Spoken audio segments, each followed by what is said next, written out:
वाल्मीकि कृत रामायण में मंथरा की बहुत ही महत्वपूर्ण भूमिका बताई गई है। उसी के कारण प्रभु श्री राम को 14 वर्षों के लिए वनवास भोगना पड़ा था। मंथरा और रानी कैकेयी दोनों ही कैकेयी देश की थी। तो दोस्तों आइए जानते हैं आखिर मंथरा थी कौन और कैसे करके वह कुबड़ी हुई। कैकेयी नरेश अश्वपति सम्राट की पुत्री कैकेयी राजा दशरथ की तीसरी पत्नी थी। बहुत ही सुंदर होने के साथ साथ वह अत्यंत वीरांगना भी थी। संभवतः इसीलिए वह राजा दशरथ को सबसे अधिक प्रिय थी। कहते हैं कि विवाह के समय कैकेयी की दासी मंथरा भी उसके साथ आ गई थी। एक कथा के अनुसार कैकेयी देश के राजा अश्वपति का एक भाई था जिसका नाम बृहदश्व था। उसकी विशाल नैनों वाली एक बेटी थी जिसका नाम रेखा था। वह बचपन से ही कैकेयी की अच्छी सहेली थी।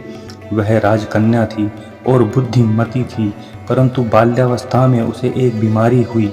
इस बीमारी में उसका पूरा शरीर पसीने से तर हो जाता था, जिसके कारण उसे बड़ी जोर की प्यास लगा करती थी। एक दिन प्यास से अत्यंत व्याकुल हो उसने इलायची, मिश्री और चंदन से बनी शरबत को पी लिया। उस शरबत के पीते ही उसके शरीर के सभी अंगों ने कार्य करना बंद कर दिया।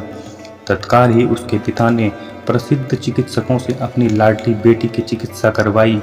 चिकित्सा से तो बच गई, लेकिन उसकी रीढ़ की हड्डी सदा के लिए टेढ़ी हो गई और इसी कारण उसका नाम मंथरा पड़ा। उसके इस शारीरिक दुर्गुण के कारण वह आजीवन अविवाहित रही। जब कैकेयी का विवाह हो गया तो वह अपने पिता की अनुमति से कैकेयी की अंगरक्षिका बनकर उसके राजमहल में रहने लगी। किंवदंतियों के अनुसार पूर्व जन्म में मंथरा तुदुम्ब नाम के एक गंधर्व की कन्या थी।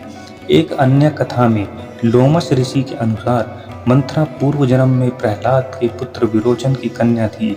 वाल्मीकि रामायण में इंद्र द्वारा भेजी गई अप्सरा माना गया है, जो भगवान श्री राम को वनवास दिलाने के उद्देश्य से ही अयोध्या में आई थी। जय श्री राम दोस्तों, आशा करता हूँ आपको यह जानकारी अच्छी लगी होगी। फिर मिलते हैं नई वीडियो में नई जानकारी के साथ। तब तक के लिए जय हिंद, वंदे मातरम।